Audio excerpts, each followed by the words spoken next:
Hey y'all, it's Menz here, doing another quick little what's new video. Um, Basically, the biggest thing coming up right now, Twitchcon kind of starts tomorrow, and World of Tanks is doing a lot of stuff at Twitchcon. You'll be seeing quite a few people, NA, EU, here or there, as far as people streaming from it, and Wargaming NA streaming from it themselves. And I think there's a few people from EU too. So you'll see a lot of stuff with that, and kind of going along with the Twitch theme, you have yourself the care package India that just came out today. You get a crew member, as you can kind of see here. You get this sweet style, which looks pretty cool. I'm sure some people might not like it because obviously it's not historical, but I think it looks pretty darn neat. But the big thing that you get, honestly, from it, crap ton of training booklets. You get 3 for each nation, which is pretty awesome. You get some, I'm pretty sure they're directives, and 2 tank rentals, 14-day rentals, I believe, for the Carnarvon Action X and the T26E5, not the Patriot version, just the standard T26E5. And now you can buy them for 50% off. But that's one nice thing that literally, just came out, I believe, earlier today before I'm recording this. In any event, though, what's kind of happening in World of Tanks? This is going to be a little, not to say I'm going to rant a little bit, but I'm going to go over a couple of things that are coming up in the pipeline. Obviously, we kind of have tank races going on right now with the festival, and at least on the NA server, Team Blue is kind of number 1, 2, and then 3. It seems like it's going to shake out like that on pretty much all the servers. Surprise, pretty much one team. This is just how it works for all event. One team's always kind of ahead, but at least everybody gets a little bit of stuff. But you have tank racing obviously going on, and the tank festival still kind of happening with the stuff in the garage and the mini games and whatnot. For the most part, though, so what's kind of coming up here?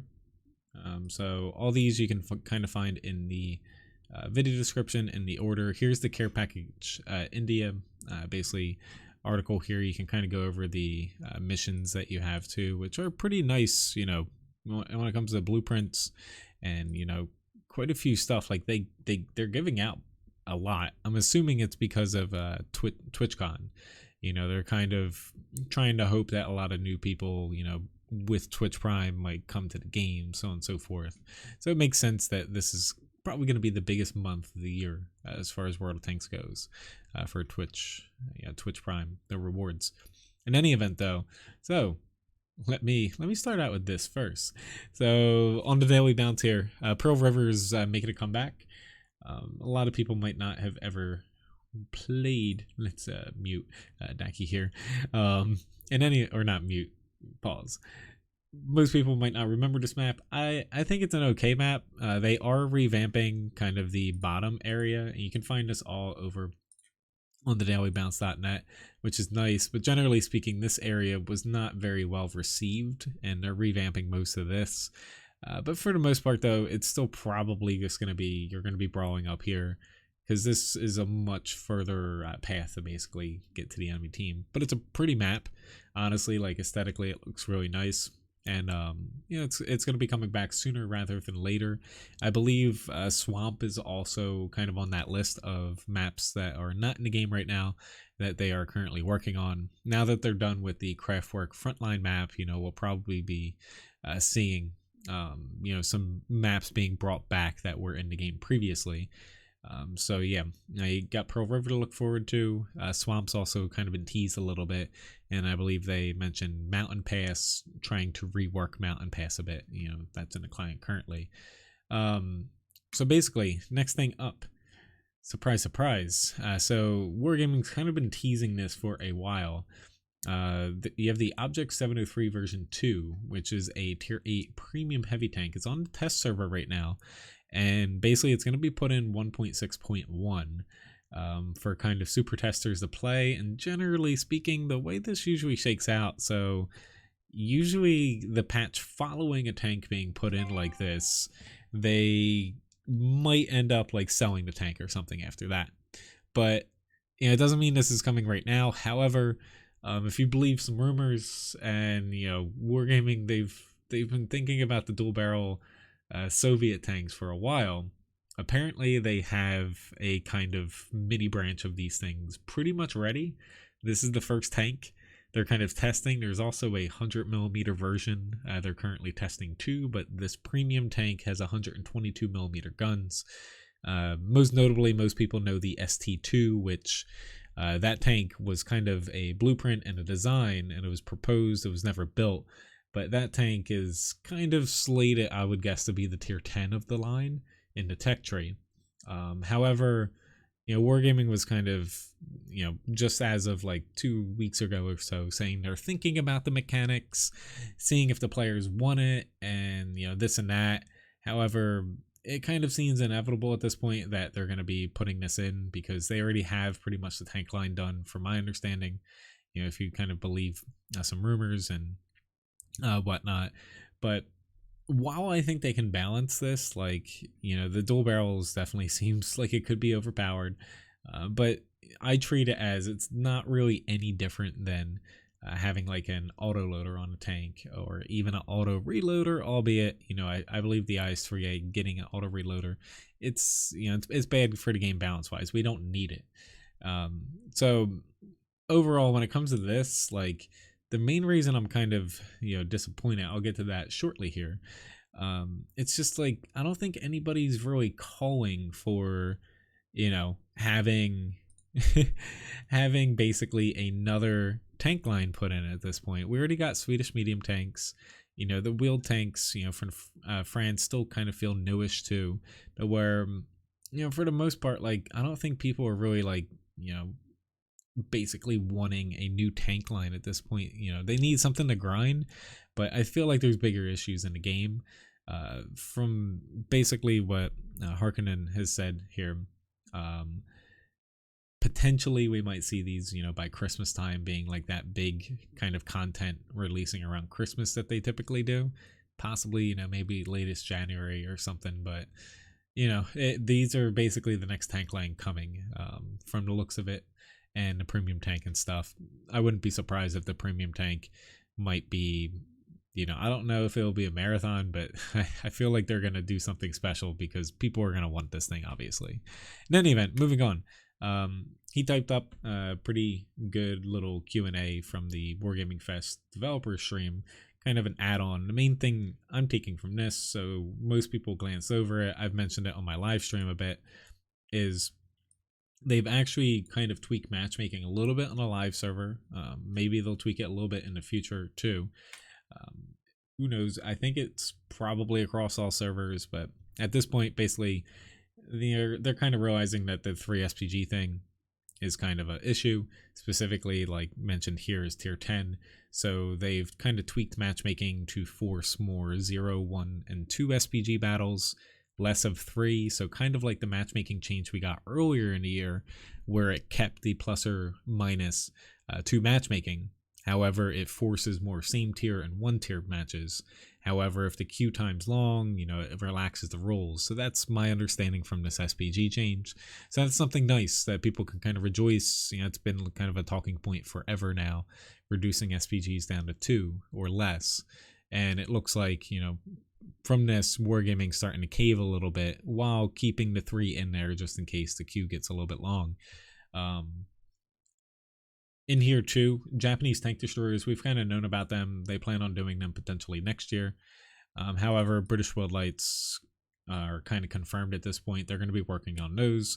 Of course, after, when it comes down to the double or dual barrel or double barrel, whatever you want to call them, Soviet heavy tanks, they're basically next up here. They're jumping the line. They're getting pushed in. Whether we like it or not, it seems like. I doubt they've spent this much time just not to add them in at this point. And with the premium tank being a 1.6.1 on the public test server, that's going on right now, it kind of seems inevitable. All right. Last but not least, though, that's, with the tank festival going on, we're probably going to see a lot more coming out after the fact. They have rank battles coming in October to all servers. They're revamping it. NA and Asia are going to have pretty big changes compared to other servers, whether it's longer rank battle or easier requirements for compensation. But rank battles are coming out in October, from my understanding. However, they're also doing the next Sandbox iteration, I believe, in October as well. Possibly before rank battles, they're going to be testing HE shells, specifically changing, it seems like, the shell mechanics of those. And this, I'm getting into this in a second about 2019 here. This is Wargaming Fest from last year. However, the next Sandbox, I kind of forgot to mention that before switching to this. I highly recommend everybody participating in that thing, because basically from what Wargaming's been doing, most people who have played the Sandbox like it. Wargaming, they're going ahead with the HP changes to pretty much every tank in the game. They're changing the AP shells, your standard shells, they're raising the damage up instead of nerfing premium shells, from my understanding, unless they do a 180 at the last minute. And this next Sandbox test is kind of going to be almost finalizing things, but specifically they're changing HE shells, possibly the shell mechanics behind them, because they want to make them more reliable, that they're saying. It doesn't mean they want them to do more damage. They just want less of a, if you're shooting the same tank and, within your aiming circle, you hit one spot and do 20 damage, then you hit the next spot and it does 300 damage. They just want to make it a little bit more predictable without increasing the damage, from my understanding.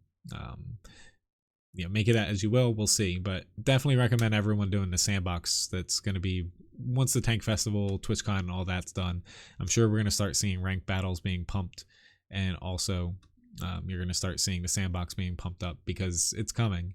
However, getting to this, my last little segment here, I want to weigh in on this. Like, how do you guys feel about how Wargaming's kind of done, for this year? At this point, it's pretty much going to be October here, just in a handful of days here, and there's not too much time left for the year.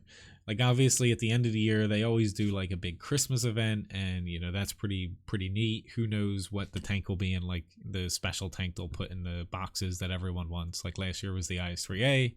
Maybe it'll be a double barrel Soviet tank this year. Who knows? In any event, though, the year's mostly over. Where, like, how have they done? So looking back on this article, I'll have linked in the video description too. You can kind of see what they were promising, in a lack of better words, what they were going to do this year. And essentially, going back to last year, a lot of people were pissed off. Wargaming didn't really rebalance anything, and we didn't have a bunch of stuff when it comes to, like, Frontlines hadn't come back yet, and basically the community was really pissed off, more so last year than it is this year. I feel like people obviously are always going to complain, but it was getting to, like, it was just going up and up and up until they kind of start talking about what's coming in 2019. So bringing this up, I made a little image just kind of summarizing what's come. The red things are things that haven't been implemented into the game as of yet, and may or may not make it this year at this point. Green, they have done, and blue is kind of, I guess, whether it's controversial or, up for interpretation. So starting at the top, obviously premium ammo rebalance. In this article, that's linked here, they were talking about basically, let me just get rid of that for now. They were talking about just basically nerfing premium shell damage. That seemed to be the easiest method to do. Basically just lower premium shells. Now it's really complicated with tank HP changing and standard shells and all that, but I kind of like the changes they're doing, but that's for a different video. I'm sure people are gonna start freaking out, but it'll all be okay if you trust me. But in any event, that hasn't come yet, which that kind of pisses me off in a way, because we're pretty much through the year at this point. I know it's not over, but it's getting close. And the big thing on their list, the biggest rebalance thing, they've kind of taken their time. I know it's a big change, but they've kind of complicated it, and it's holding up a lot of other stuff. If you go down to vehicle rebalancing, they've basically said they're not rebalancing pretty much any other tanks. However, you know, they might put in these double barrel Soviet tanks, you know, in the meantime. So I I don't really get that. They're not rebalancing things, but they're, you know, they're going to add more things in. Um, you know, they've kind of frozen the E100 changes, you know, and, you know, the tanks preceding it, the IS4 changes. They specifically said mid-tier tanks too, they wanted to rebalance. They've done practically no mid-tier tanks. They talked a lot about buffing up tier 1 to 6 HP, which might come with the premium shell changes, but that's something they honestly could have done ahead of time if they wanted to. And, you know, nothing, because everything's on hold until premium shells. Going up though, matchmaking improvements. You know, we had matchmaking see several nice changes this year when it comes to the matchmaking spread, and most recently trying to limit SPGs a little bit, you know, softly there. Frontline return, which was great. However, you know, up until this previous month, it was just one map. A lot of people complaining about the grinding, so they didn't handle that perfectly. But I feel like now with the second map, and you have boosters, you know, that you can earn for free and pay for, I feel like Frontline, you know, is kind of a positive thing at this point. And, you know, that people have the A phase 1 in their hands, and it isn't a completely overpowered tank, which is awesome too. You know, obviously they've rebalanced the Kronwagen line, Leopard 1 line, and STB 1 line. I think those all went over pretty smoothly, and they're well received.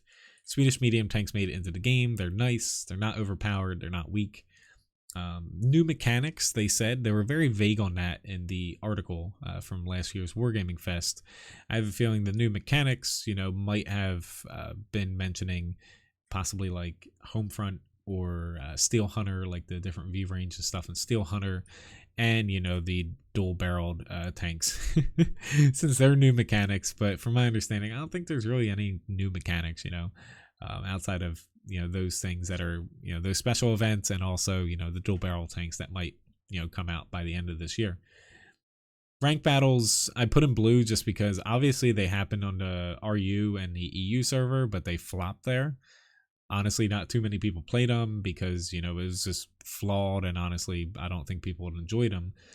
NA and Asia didn't even get them at all. However, in October here, all the servers are getting a revamped version of it.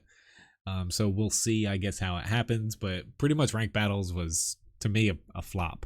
Like, even with, you know, this next iteration coming up, I feel like at this point, like, the whole ranked mode just needs to be completely redone or given up on or something. But it's just not enough people. I feel like you have like clan wars and stuff like that, which you can kind of see beneath that point over there.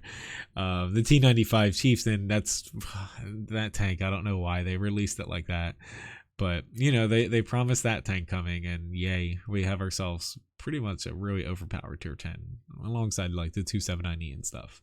But I feel like with rank battles, instead of making a separate mode, because, you know, you got clan wars, tournaments, and special events, you know, for people who want to do that, they need to figure out a way to like work it into like a standard battles count, and you give people certain tiers, you know, whether it's tier 10 only or something, and you base it off of like experience earned or like different missions and stuff, and you have leaderboards. You know, it just goes in standard battles, you know, it, hey, it's just going to count the next 2 weeks of standard battles that you play in the game.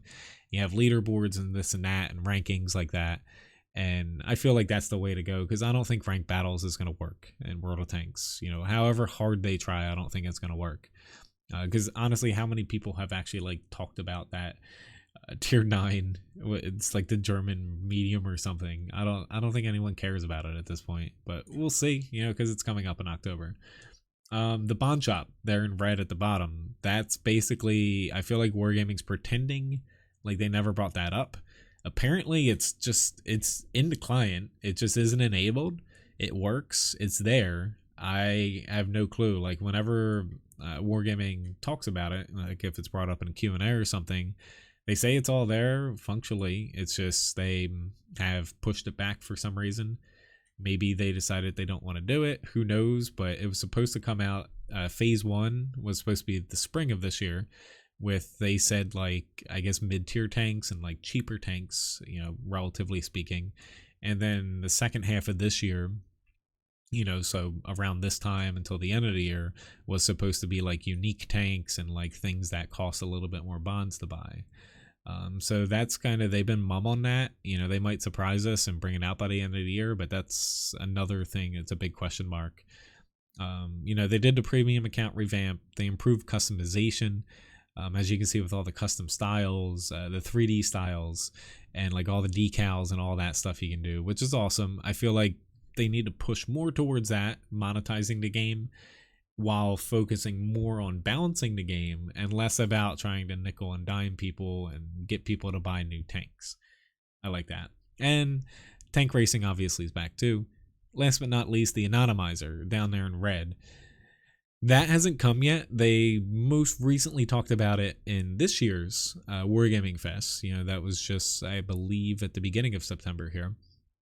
However, the way they're implementing that is, I don't think it's going to be that great of a thing. It's definitely going to help some, but so the Anonymizer, for those that are out of the loop, Wargaming started talking about earlier this year that XVM specifically, and some other stat mods, that inside of the battle, it allows you to see how good or bad a player is and this and that, or how good or bad their team is.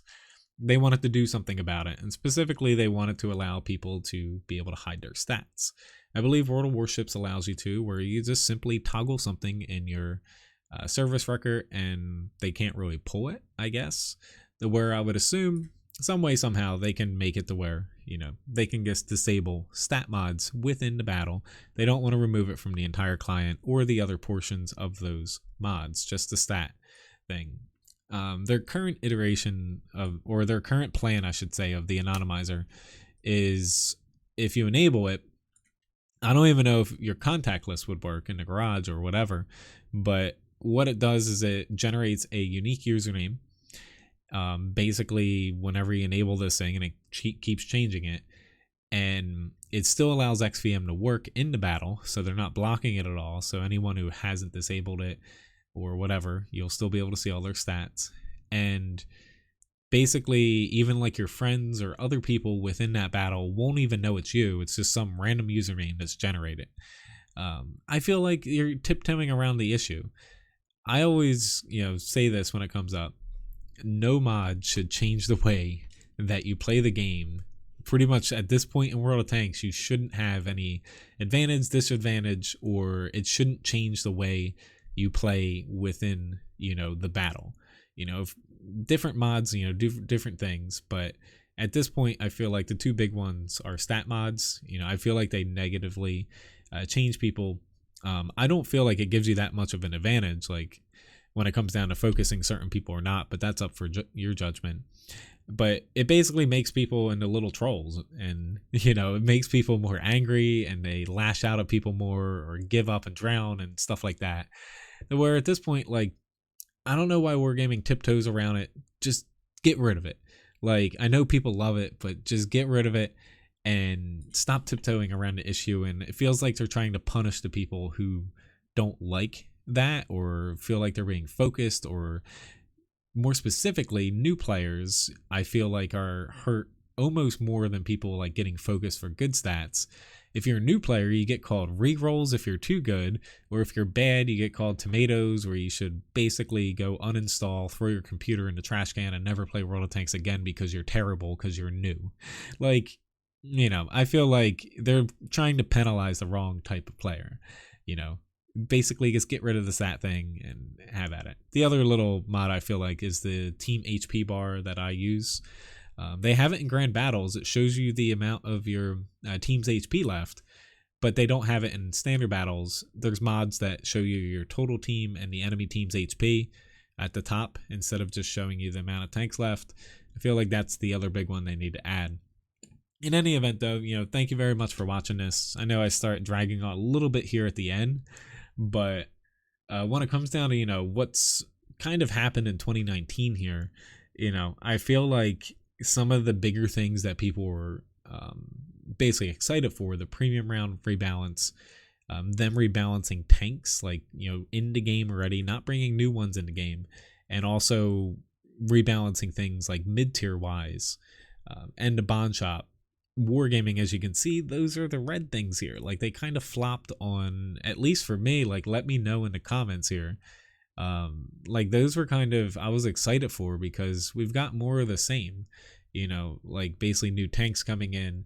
You know, you got the clan war tanks, where it seemed like they did nice things this year, but you know, they definitely let down on the balancing, which is a really scary thing, because now we're like 3-4 years and stuff into the whole, like, they're just, the balance problems just getting bigger and bigger and bigger, where you need to tackle it at some point. But thanks again for watching. You know, hopefully anyone kind of excited for TwitchCon and everything coming up here enjoys everyone's streams that are coming up. It should be a fun event, and you know, thanks again for watching. Let me know what you thought about kind of what I brought up here, and have a very nice one. See ya.